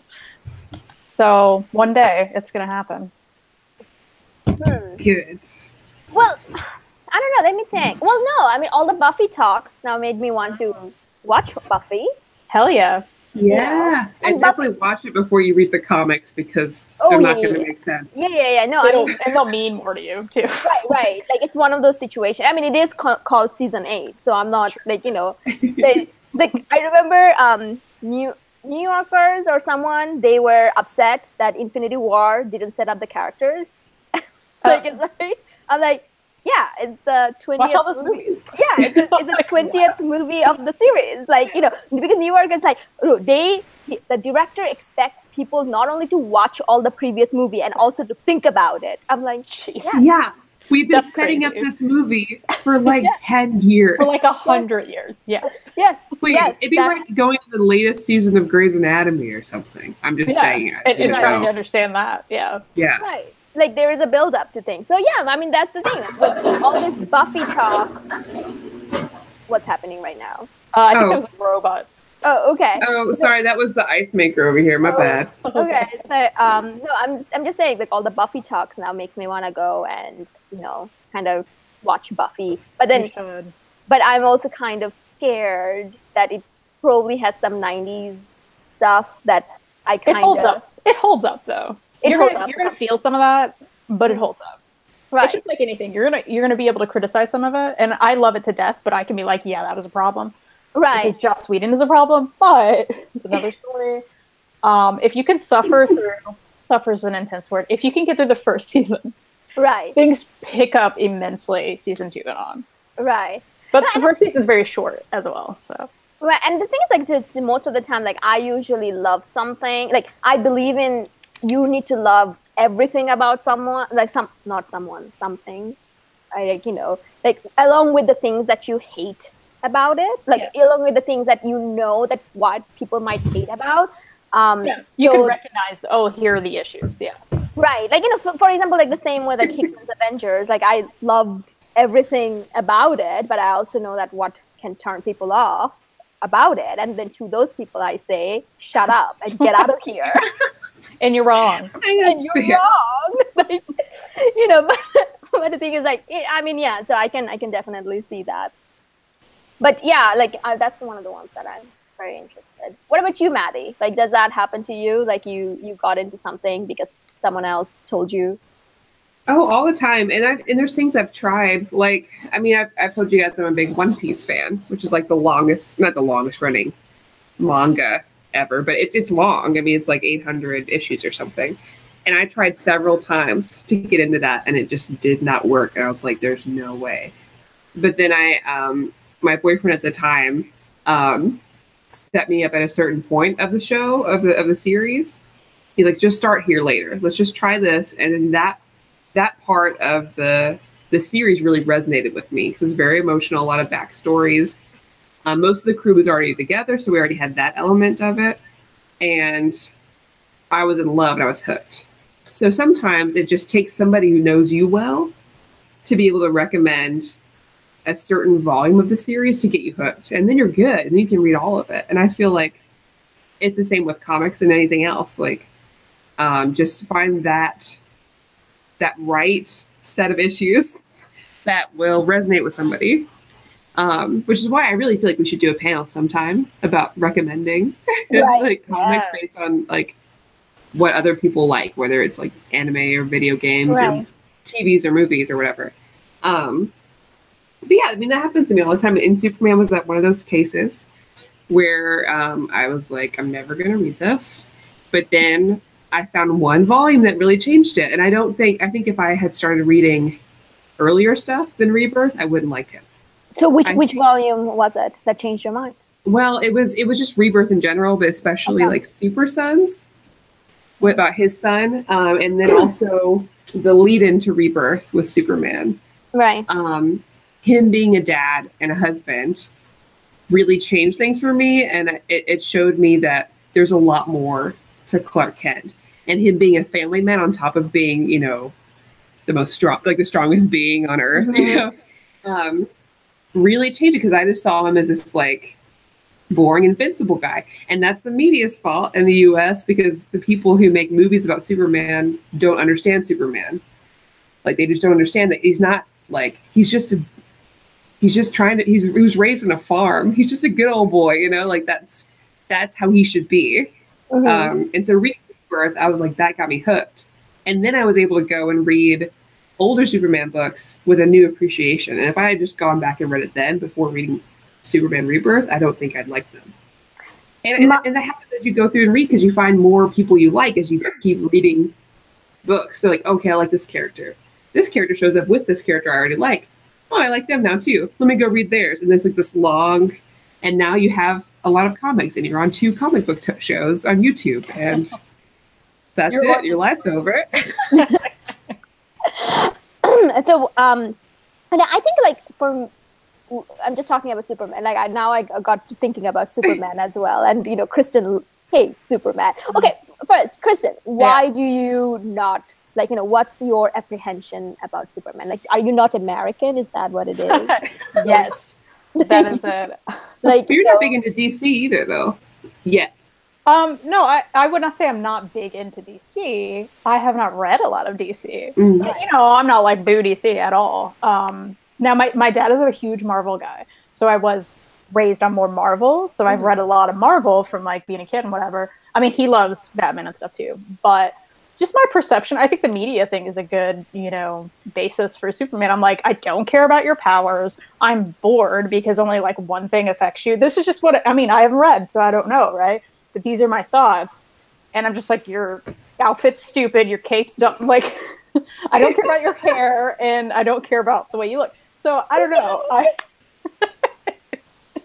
These are just my feelings.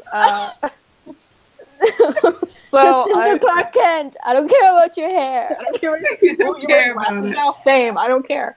Like, I don't know, but I'll try it out. I'm an open person, though. I'm like, oh, I could be wrong about these things. This is just my perception of this character. Again, from what I see, and I'm just like, I don't care. But see, this is exactly the topic that I wanted to talk. Like, it's like, what are the things that we see or we do or we hear about that just, you know, forms our enjoyment of a certain property? I think, like, for me, like, Superman, I always kind of thought that he was also dumb and stupid as well. And for me, the idea is, like, you know, so my point of view for that is kind of comes from, I'm like, you are a straight white man, grew up in middle of America without any, you know, and sorry if it's becoming a little bit too political, like, you know, that's not, you didn't go through anything. So why am I cheering for you being so good? Like I'm in middle America. I see these straight white guys with like perfect hair or whatever all the time. I'm bored, right? Like, I also have fields around me of like corn. Like, okay, like, what's your story? Like, I don't really. But I felt the same way about like the whole super family, right? And then you guys were like, read this Supergirl being super, and I really enjoyed that. So I'm, you know, I'm able to be like, hey, maybe I'm wrong about this, but, right? You know, no, and that's the thing though. I am actually kind of. I was thinking like, why are we cheering about you being a good person? You should be, because you didn't have. You were loved. You were, you know, everything. Like, I understand Hyperion being good. Like, Hyperion is like a Marvel equivalent, like, you know, of Superman. And, you know, it was just a tongue-in-cheek thing that Marvel did with their Max series, created Hyperion, Nighthawk, and Squadron Supreme. They were like real, like, you know, every member of Squadron Supreme was like so tough, like, you know, cutting edge, like, you know, it's kind of like more. If comic books started this now, they would have been the Superman, Batman of, like, you know, they would have actually been like that.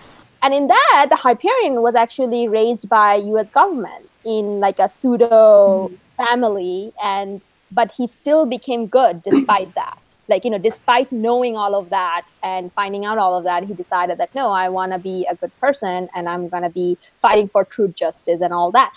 To me, that was like, that's interesting that, you know, you have chose to be good despite all of that. But, you know, you were someone like, you know, you were raised by Pa and Ma Kent and, like, you know, just being a hillbilly. And then now you are like a big time reporter. I'm like, why am I cheering for you? Yeah, like, then, I also like apple pie. Okay. Right. Like, you know, apple pie, like, you know, with his hair. Yeah, like, whatever. Right. But then I read Mark Waid's Irredeemable. And in that book, it's a Superman analog who goes batshit crazy overnight. And in that, there is his backstory that unfolds that what led him to snap. All the things that happens, like he's never good enough, like his girlfriend is scared of him, like his parents were scared of him, he's all this power, the responsibility of this power, and he snapped. And once I read that, then I actually began to appreciate Superman or Clark Kent. Like despite all this power, he can still be a good person. Like that's an interesting, like, it's like, oh wow, why this is not a story. And then when I read Injustice series, which is all about that, and then he's just evil. Oh yeah, that was cool. That's really cool. Yeah, that's kind of interesting to me. Right. Like, oh, okay, you're evil. Okay, like maybe I should read that. Right. So the thing is, like, then that's when he's like, then you realize that, okay, this can happen, like, but he doesn't allow it to happen. That's one of the reasons, like, you are just, that makes him special. But the thing is, I feel like you're right, Maddie. Like, a lot of, like, people don't know how to portray that. I think actors don't know how to portray that. Directors don't know how to portray that. Writers aren't doing it right because, like, and I've watched a lot of videos on how we can fix how DC is portrayed in, live action media. But yeah, people, they just live on this one assumption of him that he's just this all powerful guy, and all he does is care about Lois. That is what he has been portrayed as in like all the movies, any of the TV shows. Like that's what Superman is to them. It's like, and they forget like where he comes from, and he's just genuinely a really nice guy who just wants to try to do the best that he can, like, for everybody. And he's so much more than just Lois. He doesn't care just about Lois, he cares about everybody, and he would kill himself for everybody, which is the plot of basically, All-Star, was it All-Star Superman right. All-Star, where he's All-Star. dying, and he's got to figure out how to prepare Earth as much as he can before he leaves, before he's dead. And him accepting that and coming to terms. And I really like that one. And I don't even know how to put into words why I think Superman is great. Because I am famous for, excuse my language, but for basically shitting on something or character or like a series that I haven't read yet and be like, I'll never like that. That's stupid. I'll never read it. Clark Kent sounds dumb. I don't care about Superman. And then I read a story, and now I'm obsessed. And I do this over and over and over again. And I will continue to do it because I'm like, that character seems stupid. I don't care. It's just dumb. And I think Namor's one. I was like, that was dumb, stupid. And I'm like, I love Namor. He's great. And I mean, Aquaman, I didn't like say I would never read Aquaman, but I had no interest. And I love Aquaman. Like, I love, and I mean clean cut, no beard, just like Jeff Johns Aquaman, great. Rebirth Aquaman, great. And Batman too. I was like, I'm done with Batman. There's too much. And then I still feel like he's too much. But the Bat family, top. It's great. Right. Do you think that the DC characters doesn't work in live action? And now we're talking about, yes, this is how our discussion always goes, that we're jumping from topic to topic. But do you think the DC characters in live action doesn't work because they're kind of outdated? No, I don't think that at all. Okay. And man, okay, so I'm gonna do a little plug for another YouTube channel that I watch a lot, which is and Elliot, if you're watching, please correct me if I say this wrong, but Nando versus the movies. But he's a comic book fan. I've heard confirmation. Yes. Nando versus the movies, and I really recommend if any of you watch Justice League or Batman versus Superman or whatever, he goes in and talks about ways, without changing the everything too dramatically, ways they could fix the movie to make it more impactful. Because these characters have a lot of story to tell, and I don't think that they're too outdated. I don't think that at all. I just feel like people who make these movies maybe read one or two stories, right? About if they're if they even read anything at all, they Google top this character stories, and then they just think that's enough. That is taking Snyder to task. Well, I feel like that's it, because I mean, think about Batman in this, right? And I love Dark Knight, I loved all those, but the current Batman that we have, right? maybe he read 2 stories about Batman. Batman's so much more than what he is in the movies. He's not just this dark, brooding guy, and he doesn't kill people. He doesn't kill people. I'm so tired of that. He doesn't kill people. Sorry, he doesn't. He may super wound them, and maybe they're going to be in a coma for the rest of their life. Great job, Batman. But he doesn't kill people. Right. And like, so that's not even part of the concept with him. And people don't get that. Like, I feel like there's just a disconnect with the characters. The creators that come into DC movies, with the exception of Patty Jenkins, I love you, you did a great job. They just assume they know about these characters, right? And they don't. I mean, even maybe Aquaman, even though I love Jason Momoa, and I think he's a great cast for Aquaman, I feel like they may have overcorrected with him because they were so worried, right? That everybody would just have that assumption of Aquaman, oh, I just talked to fish. Oh, now they just made it Wakanda. Like, now they just made it Black Panther. And you were like, because there was this one video, have you seen the trailer? Between the same trailer. Same trailer. And I'm like, oh no, this is not happening. Except for they have white Eminem versus, as the bad guy versus Creed, Michael B. Jordan. But yes. I think to me, I feel like most of the DCU stuff, except for Wonder Woman, there's something about it worked because she is, it's just something so heartfelt and stuff. But most of the Patty must have read a lot of the books or like really looked into it because it's pretty faithful. Honestly, it's a very good portrayal about it.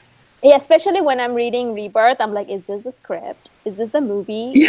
Movie version of this?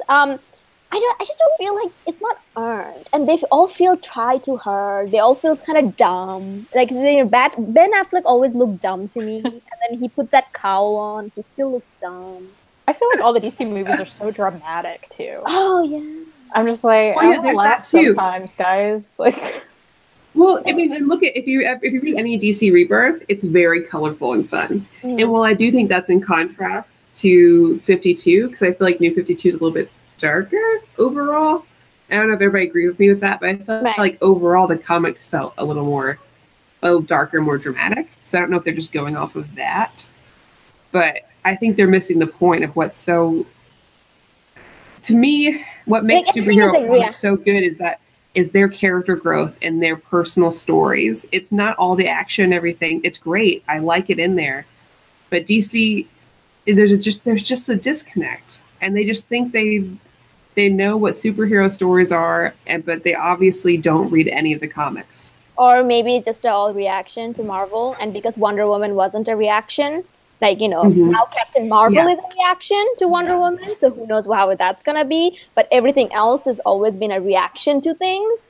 And because the thing, this is something that I was trying to make people understand, because, when I put my, I just did a mini review of it on the group. This one guy, because I said after I finished watching Avengers, I wanted to join Avengers. I wanted to be part of the team. After watching Justice League, I'm like, get out of here. Like, I don't need you in my life. It just doesn't work for me. Get out of here. I'm being harsh. It wasn't that bad. It was fine. Whatever. It was just dumb. I just didn't feel it. And this guy is like, oh, how childish is that? This is my chat voice. How childish is that? You wanted to join the Avengers? I'm like, bitch, you are in a comic book group reading comic book as an adult, and you are going to judge me for wanting to joining the Avengers. Get the fuck out of here. That's what I want. Well, Justice League that's what I wanted. Do a good job of setting up those relationships. In Avengers, it's like they did a great job. Right. And then so that's what I wanted to say. But because I'm an admin, I have to be better. So I didn't say that. I said it felt earned when that scene happened, that they're all the whole going around, that theme, the Avengers theme began. I was like, woo! Now they're together. Hulk going, Iron Man coming down, Black Widow's cocking the thing, that Hawkeye getting ready. It felt and then Captain is ready to give order. It felt earned.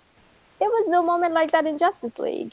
They were being what's his name? Steppenwolf was sweeping the floor with all of them, and then Superman came and saved the day. And you were like, oh man, I can't even.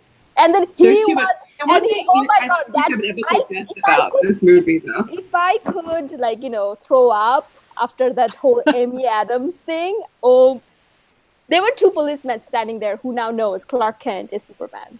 I'm like, did someone found? Like, did Batman found and named them? Because that needs to happen right now. Like, well, there's another instance of them not knowing how to write Superman because they're like, okay, we just bring out Lois, now he's fine.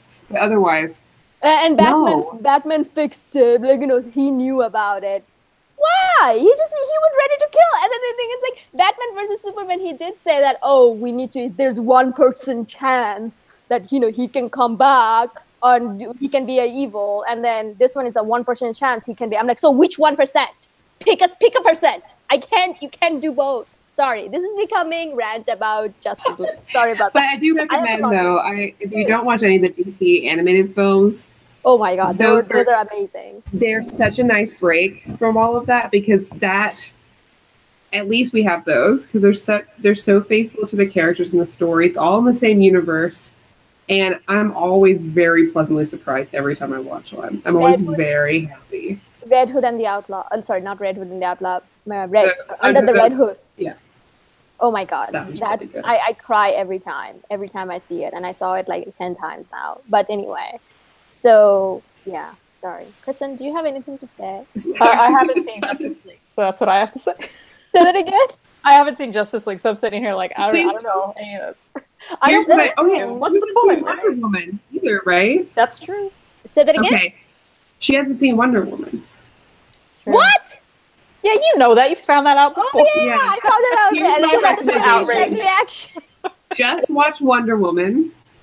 Okay. And then wait for Aquaman and Shazam to come out and pretend like none of the other movies happened. That's the plan, really. That is the plan. Yeah.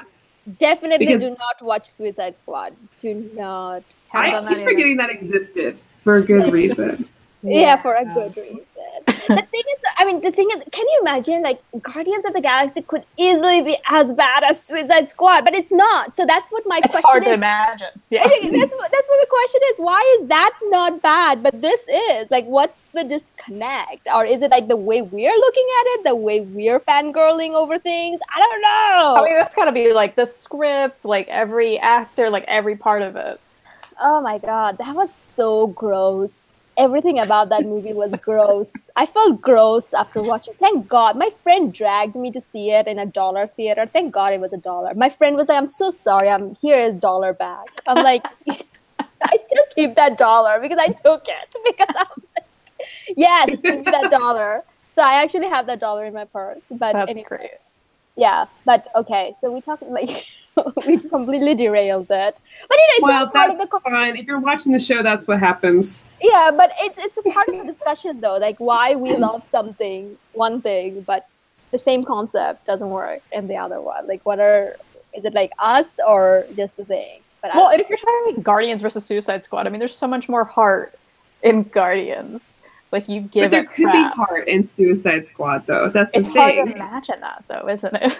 Yeah, well, it's hard because of the movie. Now, there's so much heart in all these stories that they don't show because they don't know how to write it, basically. And Marvel they were able to be like, hey, a lot of most of the U.S., most of our everywhere, all over the world, don't know our characters because I didn't know them. Mm-hmm. I didn't read the comics, and outside of X-Men, I don't know any Marvel characters up until the movies came out. And so I knew DC characters. I knew Superman, Batwoman. I didn't know Batwoman, Superman, Batman, and Wonder Woman.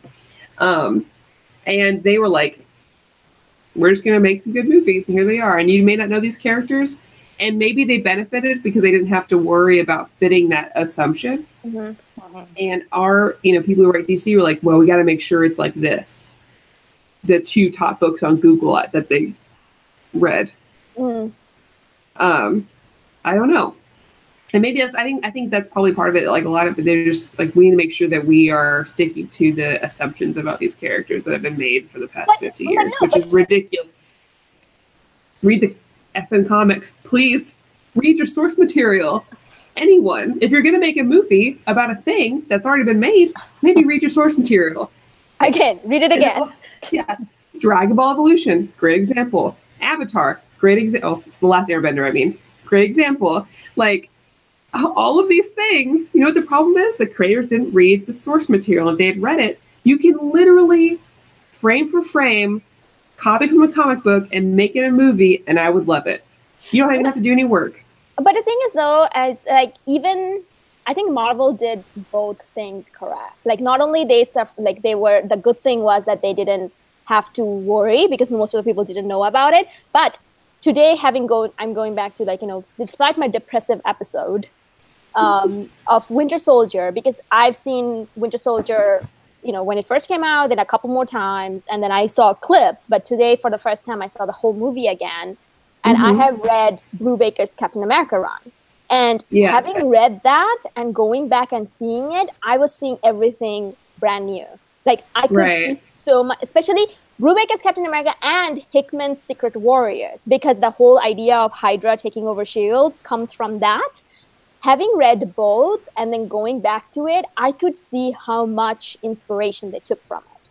How much of that, and especially also the Ultimate Universe, which was Ultimate Universe was pretty much their everything about the MCU. And that's one of the reasons I keep on saying why they don't come out and say that MCU is another universe, because Marvel is known for that. They have different universes. Now they have only one, Earth 616. Like, why don't they come and say, this is Earth 1? Like, this is another, this is universe, whatever. But then that's also another thing, as I say, and they actually show these things because when they were doing their behind the scenes and stuff, especially for Infinity War, they had the Infinity Gauntlet Omnibus with bunch of bookmarks and stuff. And so they do all of that, but at the same time, they also don't just say it's because comic book as a medium is different. So you have to kind of adjust some things, and they do the adjustment correctly. There's all this beautiful, there's all these shots in Batman versus Superman, which are directly from the comic, but they mean nothing because people don't know about them. They don't give a shit about it. And so everything else is not working. Then you're just making it for the fans. And I'm sorry, but there's that just doesn't cut it. Because how is it, if you had told me that Justice League, entire run of Justice League will be equivalent of the total money earned by less than Guardians of the Galaxy 2? I did see that movie a lot. So. Yeah, I would have said that you're smoking something, but that's the reality. But anyway. And maybe that's the question of it. Maybe these creators need to be, if they focus on making it for the actual fans, I think you can make a good product. If you're if we're going to make it for people who already know all about this, I think you can make a good product. I think that's where you fall short. I think if you do that, it'll probably, appeal to a wider audience still. Right. Personally. Yeah, I don't know. I'm just waiting when Disney buys DC, and that's gonna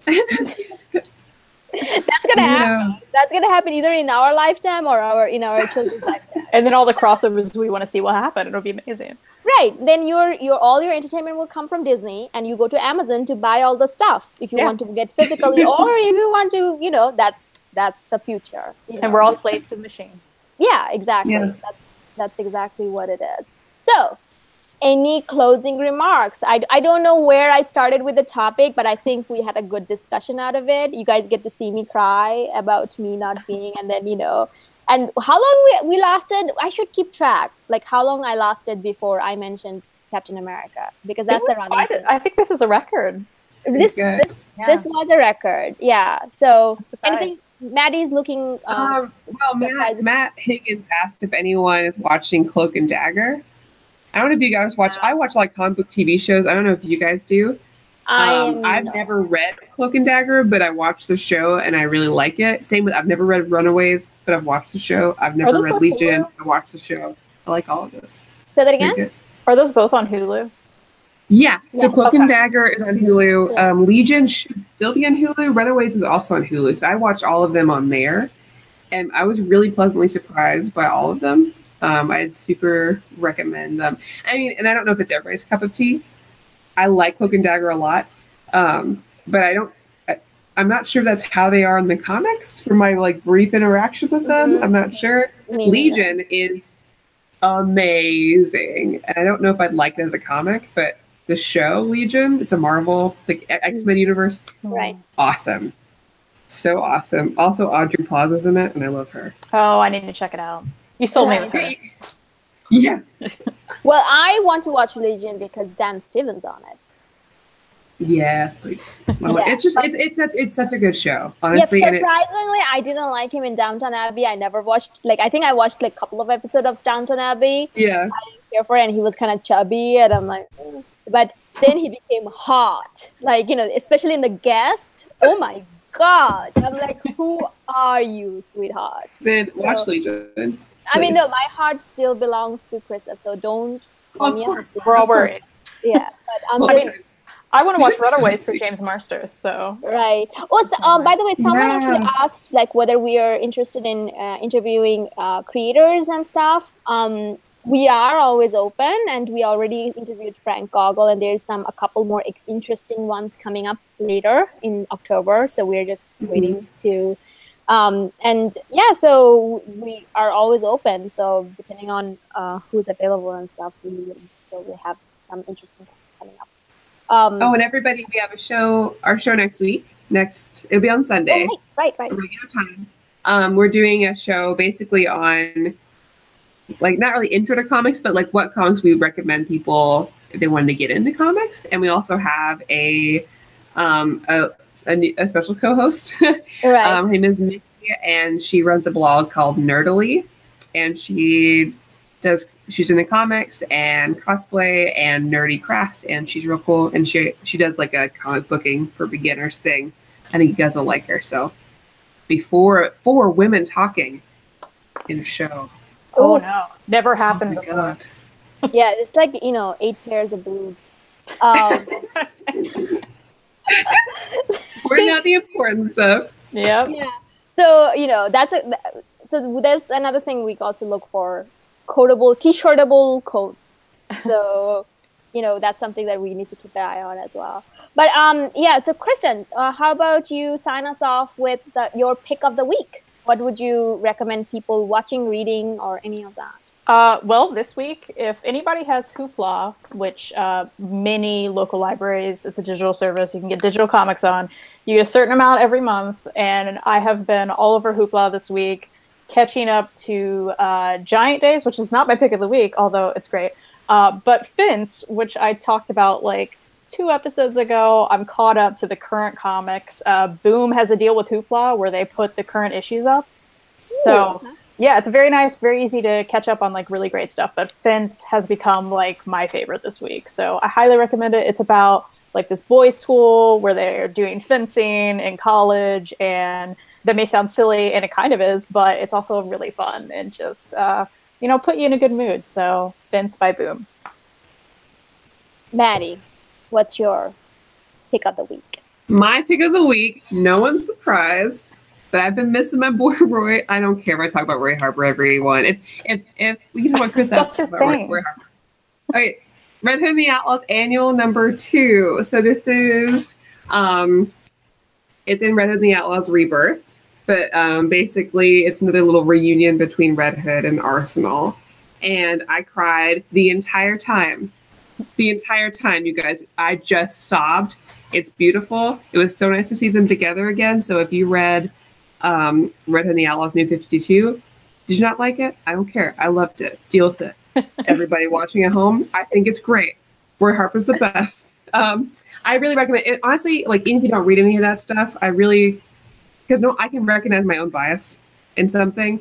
I think this is a nice little. I can because I get that it's not for everyone. But honestly, this is a nice, sweet little issue, and it was a perfect pick me up in a really busy, crazy, stressful week.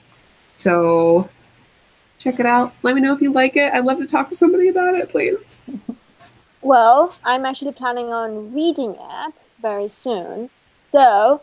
But what do I pick for my pick of the week? I forgot. Oh, I'm always getting people up on this. I'm like, guys, would it be Chris Evans' beard? Maybe that's an Eternal. Okay. Eternal. Okay. Pick of your life.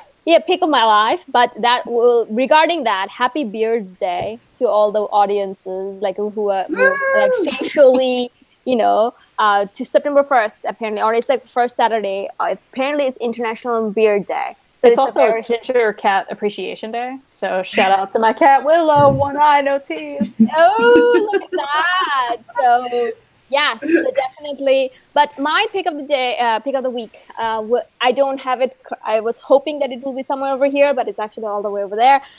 It's Lady Mechanica by, I'm forgetting his first name, but by last name Benitez. And apparently it's 20th century, this lady who is part human, part machine, and she's a detective, and she goes around solve crime, and it's supposedly very kick-ass. It's won a lot of awards and stuff, but I'm planning on reading that. I haven't read that yet. So there's 4 volumes out so far, and guess where you can find all those 4 volumes?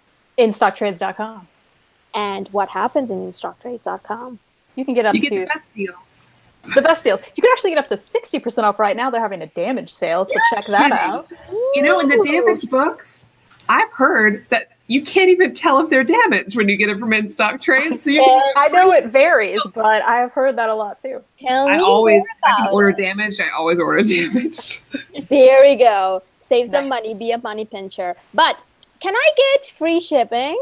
If you order $50 or more, you will get free shipping. And on your next order, they have a loyalty discount. So you get an extra 2% off. Oh my God. Tell me more about this. So what are we going to order this week? Because I'm going to be ordering 2 extra volume of Lady Mechanica along with Jim and the Holograms Outrageous Edition, which will be 50% off on Tuesday. You should definitely get it. You're welcome. Exactly. Mic drop, you're welcome. It's going to look fantastic. Go get it. Because then in October, we're going to talk about it. Hell yeah. So along with that, we'll be back again in our regular show time of next Sunday at 8 p.m. And we'll be joined with another co-host, Mickey, who will be telling us all about comic book beginners. And so it will be another fun-filled show. We will probably derail the show in different ways. We're going to see... Next time, we're going to do a thing. Every time I mention Chris Evans, take a shot. See how long it is before you get drunk. And if you we're also going to get drunk. Right. And we're also going to set up some we had to also think of setting up fundraising. But anyway, along with that, it's a good night from all the fangirls, and see you next week again. Good night. Thanks for joining us. Thanks for joining us too. Night.